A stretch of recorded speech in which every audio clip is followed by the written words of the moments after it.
Welcome to another episode of What Am I Doing With My Life with me, your host, Alyssa Jaffer. Do you ever sit there just thinking, what am I doing with my life? Well, this is the podcast for you. Each episode normalizes not having it all figured out and gives you actionable tips when you feel stuck, lost, and overwhelmed by life. I'm joined by some amazing guests, and I'll also be sharing some solo episodes to help you with wherever you are in your journey right now. Today, I'm joined by the wonderful Alyssa.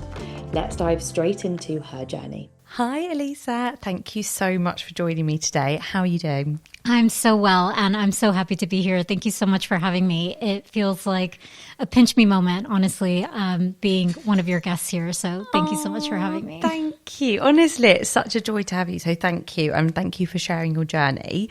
And I guess to just start us off, I would love you to introduce yourself and to tell us about your journey. Start wherever you want to start.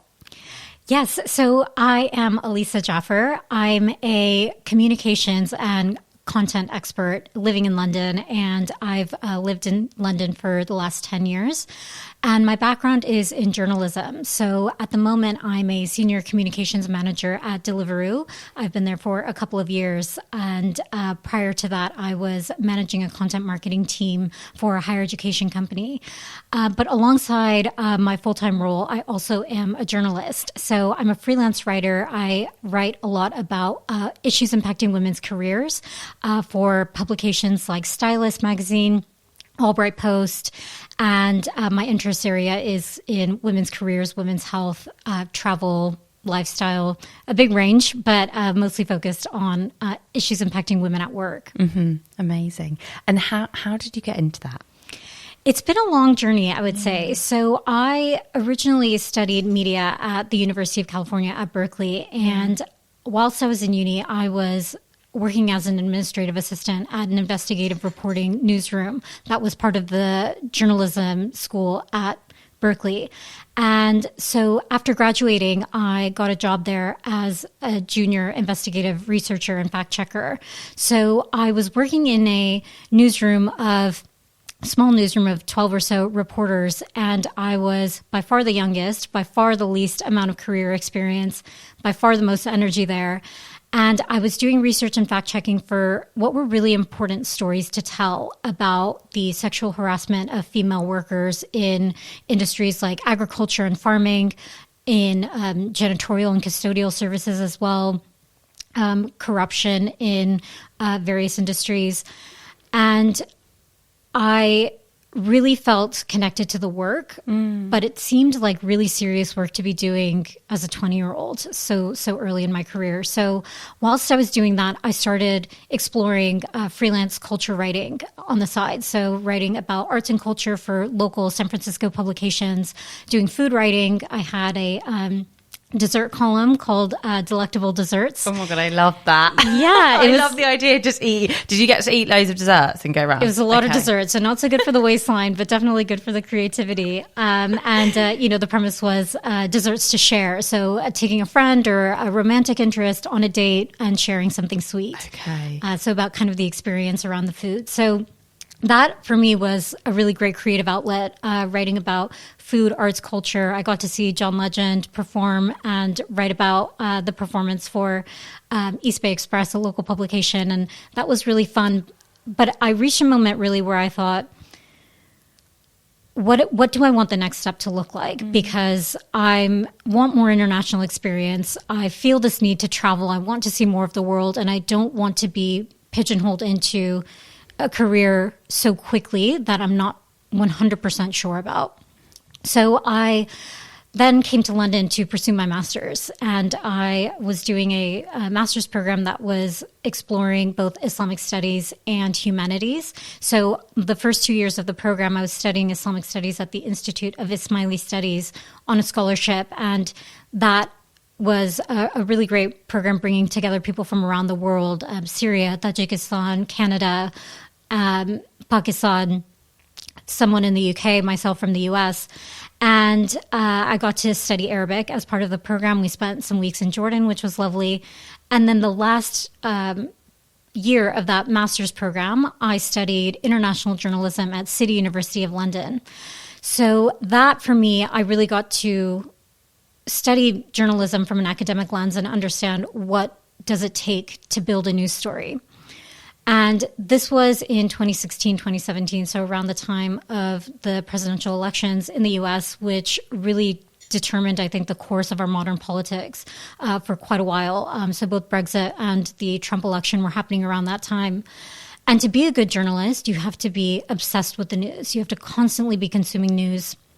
And I found that to be quite a tall order to fulfill. Yeah, I'm curious about people who are constantly reading the news. And I will say, for one, and I always preface this with, I know some people might view this as quite narrow-minded, and I do know what is going on broadly in the world, but I don't tend to read or watch the news because I really find, I mean, I'm definitely an empath, but I really find it just puts me into quite a negative headspace. So I have a broad idea about what's going on, but I don't actually sit and watch the news. So yeah, I'm curious about how you found. Yeah, I think that's completely okay because in studying my master's, what I learned was that our news industry is structured in a certain way. And what is newsworthy tends to be around controversy or conflict.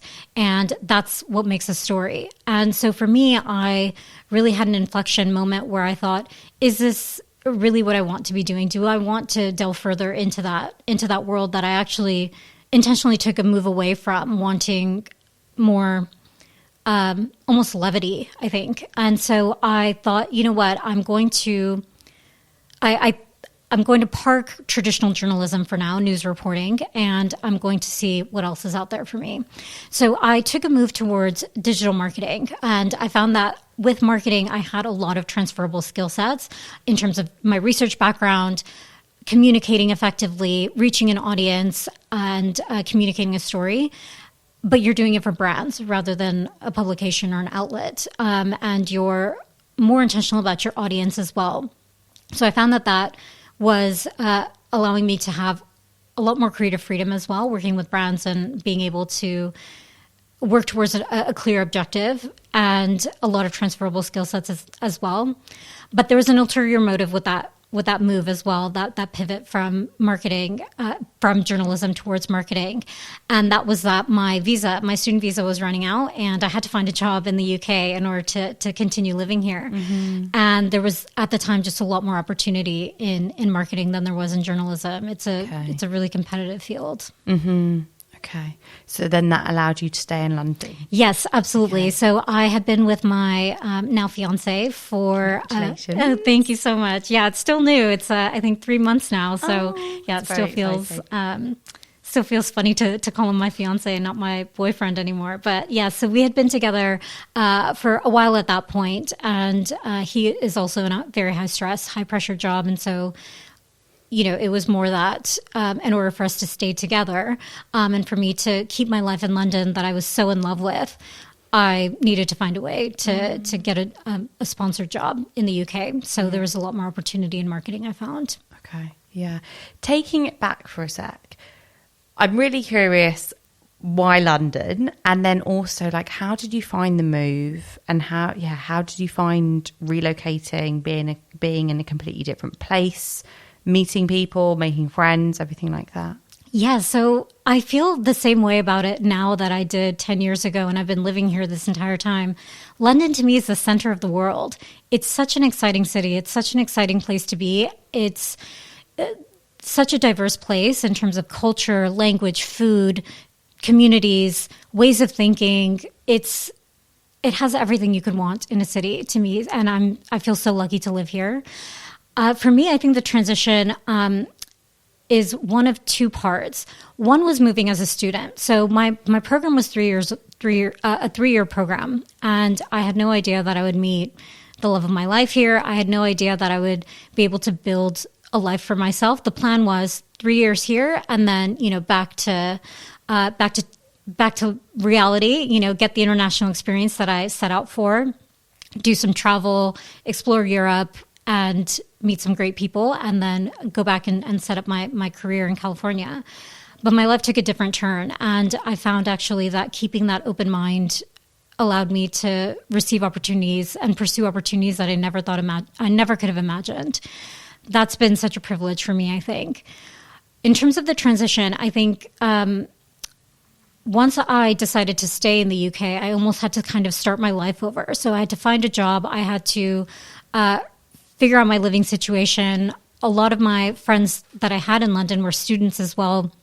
They all went back to their home countries. So I had my partner, and that was pretty much the only thing that stayed the same. Everything else in my life changed. So it's taken some time, I think, to really root myself here and to build a life for myself here.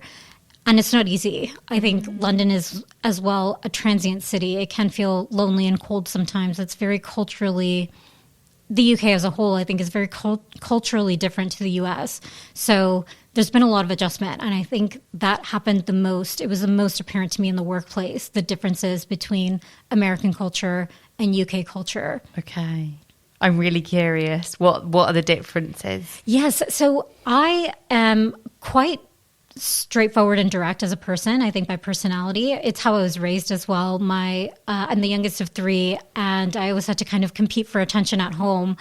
And my dad used to call me the lawyer as a kid, out of affection, but also because I would always be arguing, always be asking why, questioning things, speaking up and speaking my mind.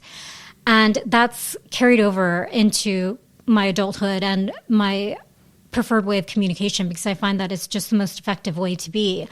Say what you want, ask for what you want, ask the question that's in your mind. Whereas the British sensibility is not quite so direct. Yeah.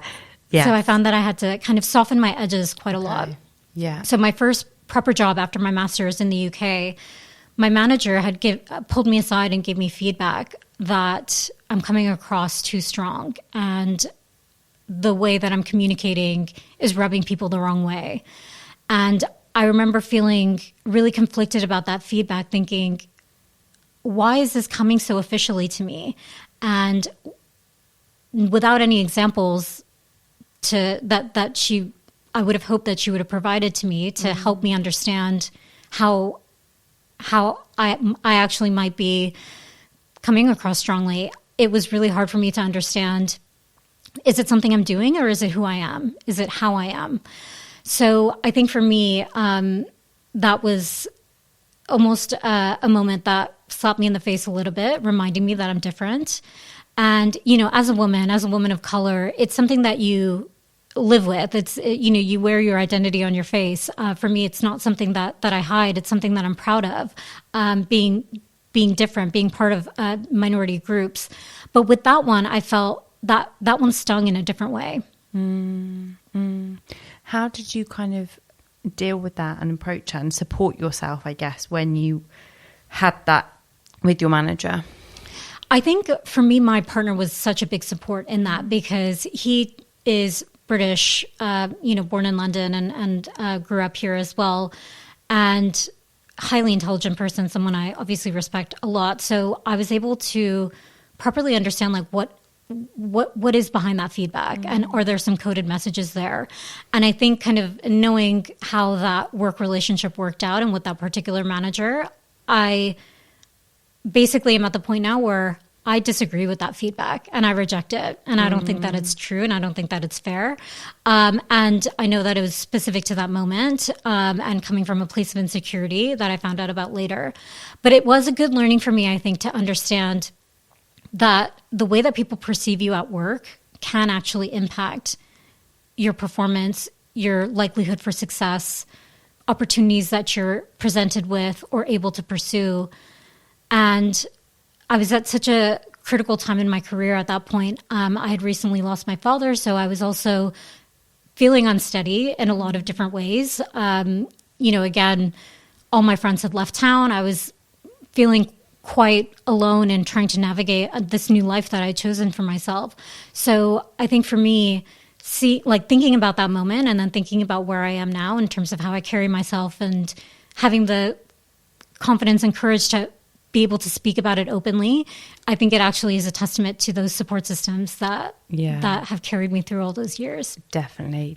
And I have no doubt that you know, someone is going to be listening to this and they've had feedback of like, you're too much, or you're too this, or you're too loud, or you're too, you know, and it's so like, work is such a strange thing if you think about it, because you're just like putting loads of different people into a space where they have to communicate with each other, right, from completely different backgrounds, completely different communication styles, ways of being. I mean, you know, I'm all into mindset, so like beliefs, ways of viewing the world, perspectives, and they're all just together. And some people are really open and understanding to people's differences, and some people aren't. And it's, yeah, I'm really like, I felt really empowered when you were like, actually, do you know what? I reject that, because I think too often people will, and this isn't to say like never listen to feedback, but also know when actually this isn't feedback that I need to kind of take on and internalize and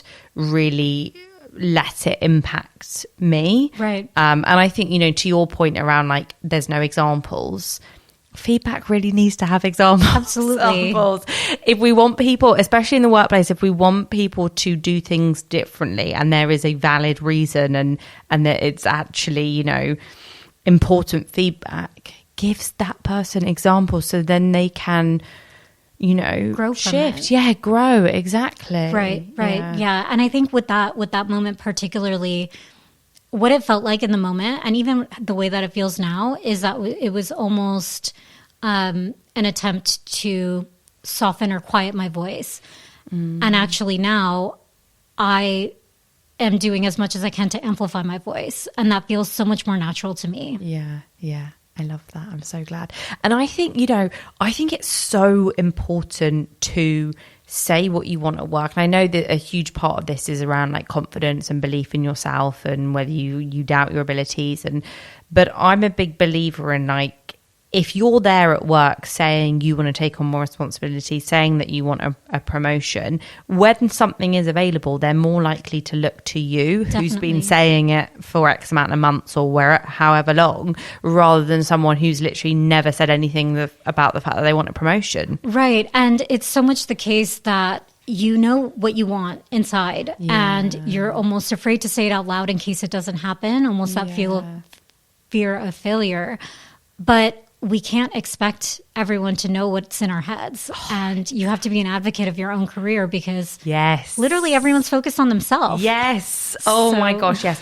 I also think this, because I definitely speak to people and they're like, but why wouldn't they know that? Like, of course I want a promotion. Why wouldn't they know? And I'm like, have you ever said it? Have you ever said that you want a promotion? Like, if you're never talking, and this goes for just wider in life, if you never say it, don't assume people know. Right. And I really love the more recent movement, particularly coming out of the pandemic, of people using social media to amplify their own voice, using techniques like self-promotion to make themselves more visible. Because actually, it's not me that's too much. It's that maybe we need to be louder as a group, all of us, and lift each other up. Exactly. And the more opportunities for that, I think, need to be celebrated. Exactly. And I think there's so many layers to it, right? Where like someone's going to be louder and then that's going to make someone else feel uncomfortable. So they're going to try and like quieten that person. And then, you know, and it's, I think I was speaking to a client this morning actually, and I was saying, you at your best self allows other people to be at their best self, whatever that is to you. And it's not that there is like, you know, a box that you've got to tick of like, this is the best self and these are all the things that this person does. No, it's you at your best, whatever that is. If that's being more vocal, if that's being more out there, if that's setting specific boundaries, whatever it is, you embodying that gives other people permission Absolutely. to do that. And that is like amazing. I think if we all stepped more into that version of ourselves, I think there would just be an amazing ripple effect. Definitely, yeah. And part of it is representation. You know, you can't always be what you can't see. Yeah. But what you've just described there, examples of other people stepping into that space and carrying others with them, I think is definitely such a key to transformative change. Yes. But sometimes we get in our own way. Yeah, definitely. And I think as women, as young women, as people who are almost don't look like the traditional success model in so many different industries. It can be so easy to look inward and think there's something that I'm doing wrong, or there's something wrong with me, or I'm not deserving enough, I'm not good enough. When actually it's the system that we're working in that wasn't really designed for us, and we're still persevering despite that. And I think it's such an important topic to uncover, and a topic I know you're passionate about as well, this idea of self-doubt and getting out of your own way and coming into your own into your own potential. Exactly, 100%. Have you ever felt self-doubt? And if you have, what do you do in those moments or have done to support yourself? Yeah, all the time. I think anyone that you ask that's successful or ambitious in any way absolutely will have self-doubt. And it's part of being a human. It's part of wanting something. There's always going to be that part of you that wants to compare yourself to other people, especially with social media now. It's so easy to do, of comparing yourself to other people who are doing something that you might want for yourself. For me, I overcame some self-doubt and actually unlocked such a beautiful reward off the back of it. So I'd love to tell you more about that. Please so do. I had my sights set on writing for Stylist magazine. Who wouldn't, right? It's such an iconic publication for us in London and in the UK, for women especially. And so I knew I wanted to write for them, and thinking what a dream it would be to have a byline with a magazine that I'm such a fan of as a reader, but as well to be able to share my voice with that audience. What a privilege that would be. So that was my central goal. I knew that I had that as an objective. And so I thought, okay, what are the things that I need to get? What do I need to do to get there? I know as a journalist, I need to be clear on the publication, what they write about, topic areas, have a unique angle, do my research, find the editor, and then pitch my story. And me being, kind of putting my entrepreneur hat on a little bit, I thought, okay, how can I increase my chances of success with this endeavor? Because journalism is hard. It's a really difficult industry. You send out 40 pitches, you'll get maybe one response back. Like the success rate is hard. And there's so much under the surface for every successful publication or commission that you get. So what I thought I'd do is a bit of networking research to find out, okay, who am I connected to with that editor, and how can I get an intro in to basically get a bit of FaceTime in. So I was lucky enough that a client, a current client of mine, used to work as Stylist. So I asked her for an introduction. She set me up with someone there. And after a while, I got this person to agree to have coffee with me, which was great. Someone in a senior person in the editorial team, she sat down with me, gave me loads of advice. I told her about the pitches that I had sent to an editor that I didn't get responses from. So she helped me workshop them and kind of gave me a lot of actionable advice. So I thought, okay, great. I have all the pieces that I need. I've done everything that I can do. Now it's my turn to actually craft my idea and shoot my shot. And it felt crippling. I was paralyzed for maybe 6 months of just all these kinds of cycles of thoughts in my head that there's no way, my ideas aren't good enough. I already tried and it didn't work. It's not going to happen. To then, okay, I do need to do it. Why is it so hard for me to do it? What's standing in my way? Like, why do I have this intense writer's block that I literally can't even form a pitch? I do this on a weekly basis. Like, why is it so hard for me now? And I think it was just this kind of like mounting mental block for me that I just could not break through. And then actually I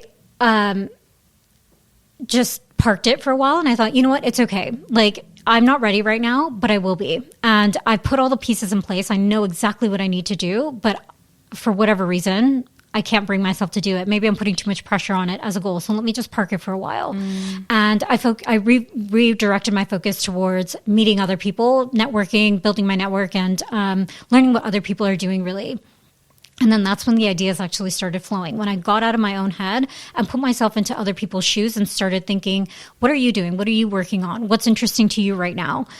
And from there, I was sparked with an idea in a way that I didn't expect. I came across some research that I thought was really interesting around self-promotion and actually the practice of dual promotion, which is where you, rather than speaking just about your own achievements, you speak about the achievements of the group and the team that you've been working with as a way to promote yourself alongside promoting other people around you. And it's basically a less kind of forward way of promoting, but you're still vocalizing the commitment, the achievement that you've made towards a certain project. So there was this research that I came across from a psychology journal. I had someone in my network who's an expert on self-promotion, and I thought, okay, I have the pieces. Let me just try. Let me just put a pitch together. I sent it to the editor, and the next morning I had good news in my inbox, and she accepted my pitch. And I just thought it was literally that easy.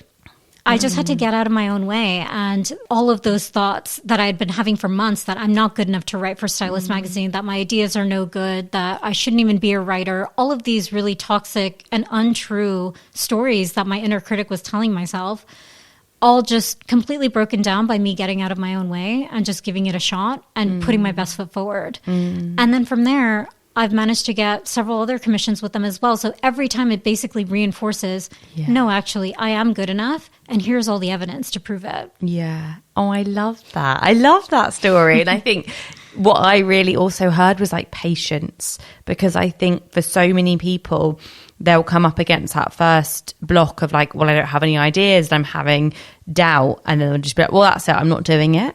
Whereas you were like, let me just give myself the space. Right.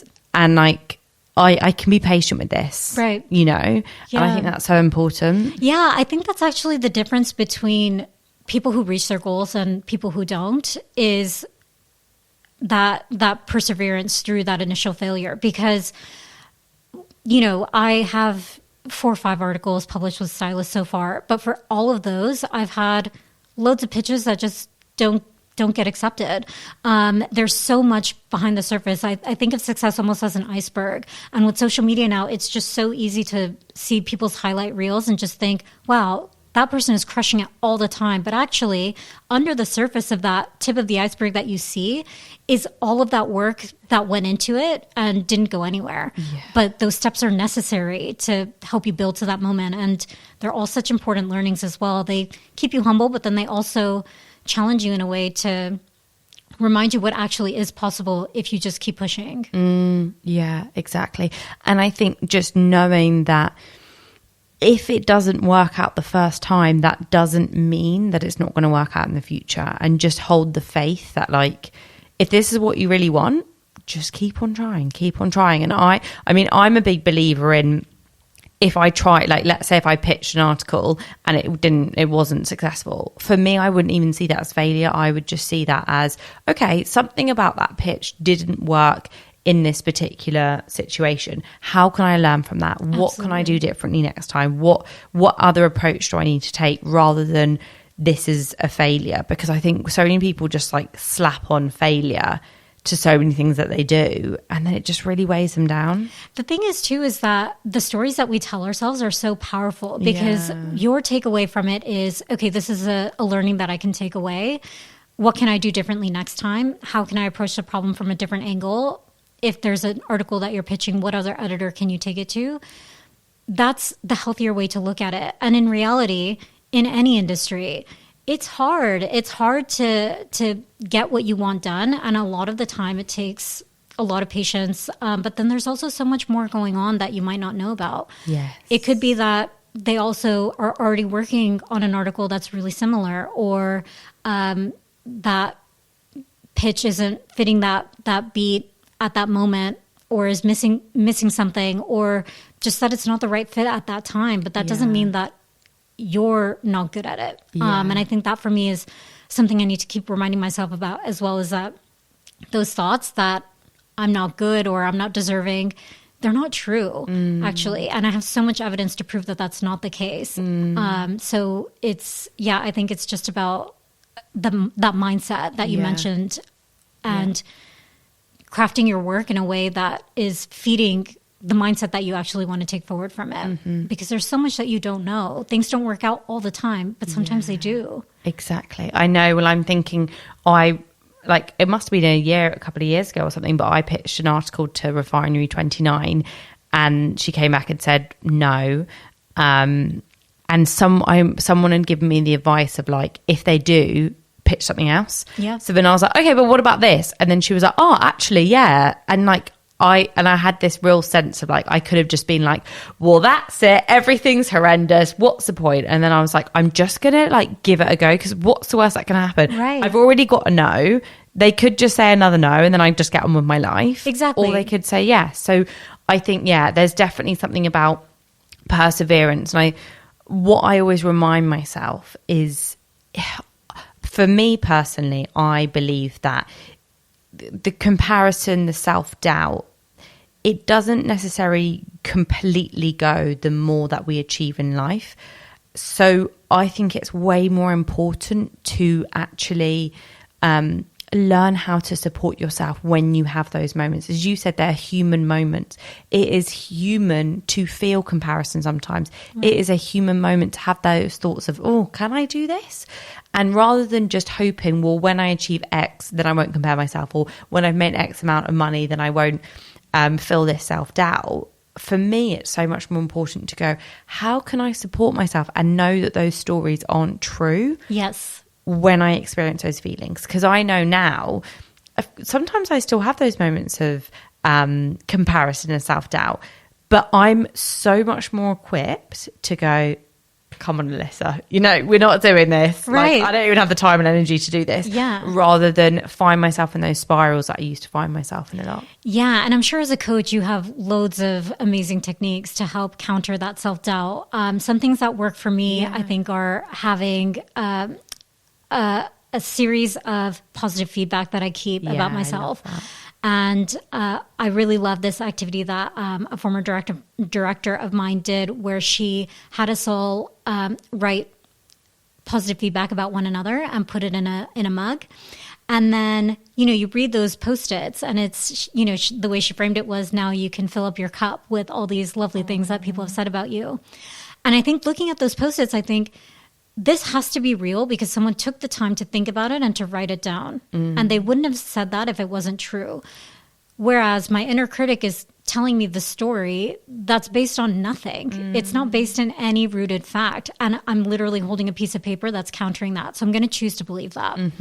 And so I think beyond the feedback folder, which I think is so valuable, and being able to have hard evidence of all of the amazing things that you've done, and the way that people perceive you and how great you are to work with, and having that hard proof.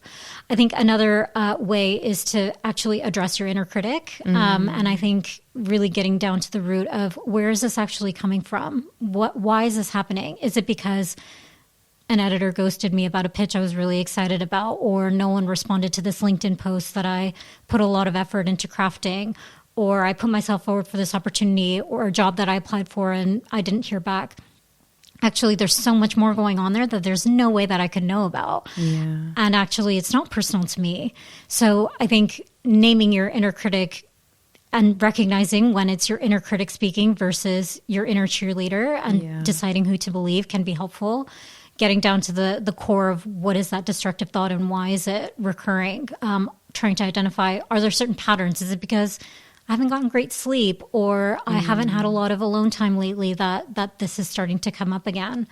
And then as well, proactively seeking out the things that make you feel good. I think it's always a good idea.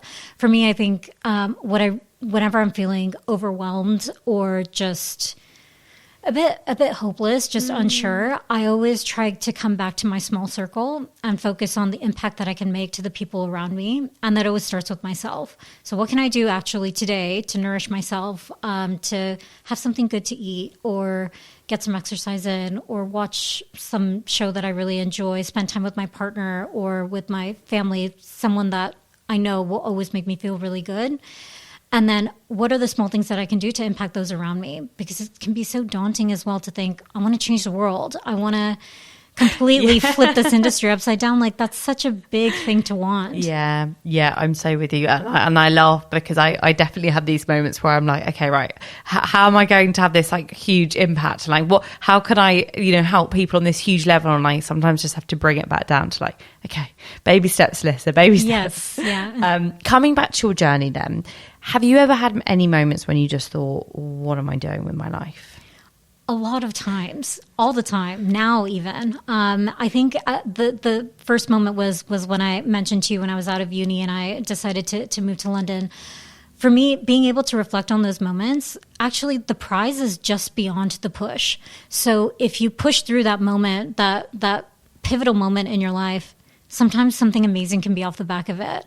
And I love reminding myself about that. I think all of us have those moments where we're wondering, what are we doing? What direction are we taking our life?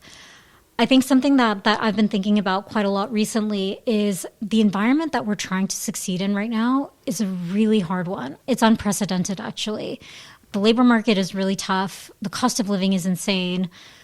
We don't have the safety nets that previous generations had. It's just a really difficult, unknown, and disrupted environment that we're working in. So sometimes progress is also staying in the same place. Being employed, even if you're not feeling fulfilled in your job every day, maybe that's still a win right now. And I think that's okay. I think it's okay to be a bit accepting of ourselves, even if we know that what we ultimately want is bigger than what we have now. For me, I found that my role at Deliveroo, super challenging, really exciting, great company to work for, such a household name in the UK, all things that I knew I wanted for myself when I was ready to look for a new opportunity a couple of years ago. And now that I have it, I'm finding that the actual role that I'm doing, I'm able to flex so many skills that I have and build and grow so much in the role. But there's still this kind of creative outlet that I'm not able to flex in my day-to-day role. So I'm feeling this pent-up kind of creative energy, and I'm thinking, what can I do with it? And I always come back to writing because it's my core skill, the thing that I identify most with, the thing that I've done my entire life. And if you were to ask me, Alyssa, who are you? I would say I'm a writer before I would say I'm a person or I'm a woman or I'm a friend or a fiance or any of those things. Writing for me is so core to who I am. So I found that finding ways to balance that alongside my full-time role has opened up opportunities for me and made me feel fulfilled in a way that I didn't think that I otherwise could be. Honestly, that brings me a lot of joy hearing you say that. Like, I can really feel that passion from you. How do you balance both? Because I think lots of people listening to this are going to either be trying to start something on the side or to freelancing on the side while having a full-time job, or they want to do that. How do you manage doing both? It's not easy. It requires a lot of sacrifice. I have a full-time job, so that means that everything that I'm doing on the side, I have to find time for on weekends and evenings. But there are a few hacks that I'm happy to share that I think can help with that. Yes, so please do. One is, I think, being clever with dead time. So commuting, for example, is a really smart way to do that. So when I'm on commutes or, on the weekends, whenever I'm on public transport, what I'm trying to do is research on my phone, network through LinkedIn, put together ideas for pitches on the notes app in my phone. Basically, I'm just using that time to think about what is it that I want to do next and how can I make that happen. Mm-hmm. Even things like planning. Okay, here's my next goal that I want to pursue. What are the smaller steps that I can break that down into? And how can I actually make those happen? Thinking strategically about your network, I think, is so core. So much of the work that I do on the side is through word of mouth referral, copywriting for small businesses, content writing for companies, blogs, articles. All of those things have been mostly connected through people who know me well and know what I do and have referred me and recommended me to other people in their network who are looking for those types of services. Mm-hmm. So I think nurturing that network is always time well spent. Another thing I think that is really helpful for me is finding how can I break down a big task into smaller, more achievable pieces. So if what I'm wanting to do is is to pitch an article. I recently wrote one for Albright Post about why we need women leaders powering AI. And in the artificial intelligence movement, there's a severe lack of representation from women in the space.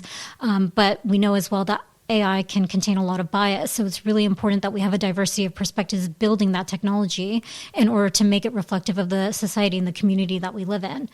So knowing that I have this brief, this article that I need to write, what are all the pieces that I need to do? I need to source my experts. I need to craft my interview questions.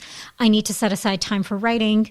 I need to do some editing. I need to do my admin, my invoicing, my follow-ups, all of those pieces as well. I'm at the stage now where I know generally how long it'll take me to do something. So I'm pretty good, I think, about time blocking and assigning time in my diary towards doing any of those pieces, which I think is helpful. So again, kind of using dead time, but then thinking, I think, as well about what more can I explore? And it was coming to an opportunity with open eyes. Whenever you meet someone new, thinking, how can I help this person? Not so much what can I get out of this connection, but what can I do for them? What is it that they're needing? Who can I connect them with that might be able to help them achieve their goal?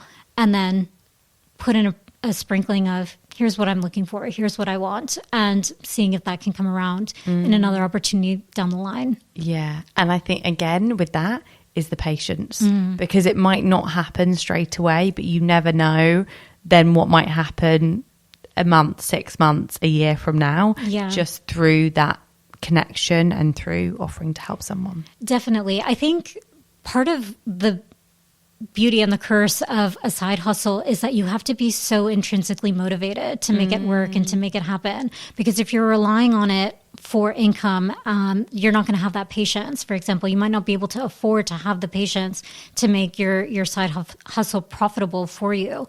But if you treat the work itself as the reward, as the gift, if you think of it as an investment in yourself, that you're trying something out, that you're pursuing a passion project, that alone, I think, can help with the motivation so that when you do get those wins, you get that commission or you get that contract or you get that partnership that you've been pursuing, that then can feed back into that motivation and give you the energy that you need to keep going. Definitely. Amazing. So tell me then, if someone's listening to this, if they feel stuck, lost, if they're just overwhelmed with where to take their journey, where to start, what 3 pieces of advice would you give them? I would say first, reflect. Take the time to have those hard conversations with yourself. Really, really be disciplined with yourself to find what is your purpose. And before you can find your purpose, I think you need to pinpoint what exactly is causing that feeling of unrest. Is it pent-up creative energy? Is it frustration with your current lack of progression in your role? Is it that you're feeling like you're trying to fit yourself into a type of work setup or an industry or a role that doesn't quite fit what you actually want for yourself? So figuring out the why does that feeling exist? Where is it coming from? I think is super important. And that then can inform your purpose of, okay, if I know that I'm unhappy because I'm not progressing in my role at the company that I'm at the moment, what then do I need to do? What is it that I want next? And then what do I need to do to get there? So that then takes this feeling, which is kind of hard to describe. Sometimes it's languishing, sometimes it's restlessness, sometimes it's confusion.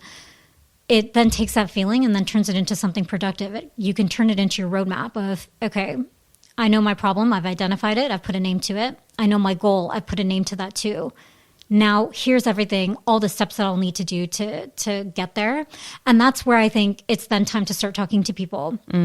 Start getting help from people that you trust, not too many people, but just a few people that you trust to understand what will it take to get there. So if you know what your dream job is, who's someone that you admire in that space, can you reach out to them for a quick coffee chat and pick their brain for a few minutes on how they got there, things that they needed to do, things that they had to get in place.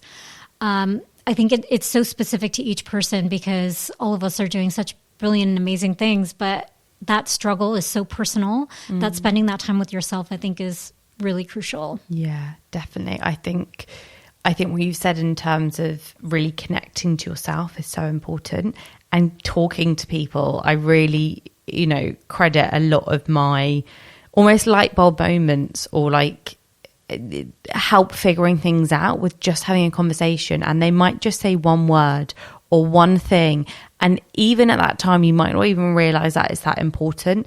But then at a later date something else will happen, you're like, oh yeah, actually that person said that. And like, almost like, I love the saying where you can't connect the dots forwards, you can only connect the dots going back. I think that's it. Right. And it's like, things might not make sense, you know, or you might think, okay, that conversation, oh yeah, it was kind of helpful. But like at some point you might look back and be like, that conversation was amazing. So Definitely. yeah, I definitely think talking to you was amazing. Thank you so much for joining me. It's been such a pleasure to talk to you and hear about your amazing journey. Thank you so much, Alyssa. Thank you. Thank you so much for listening to or watching this episode and for supporting the podcast. It honestly means the absolute world to me, and I want to spread the message that it is okay to not have everything figured out. No one really does. So I hope listening to this has helped you to feel less alone. 2 things that really help me spread this message are leaving a review and also sharing this episode with anyone you think that it might help. So if you are able to do that, honestly, I would appreciate it so much. Thank you so much. Have a lovely rest of your day. Take care, and I will see you soon.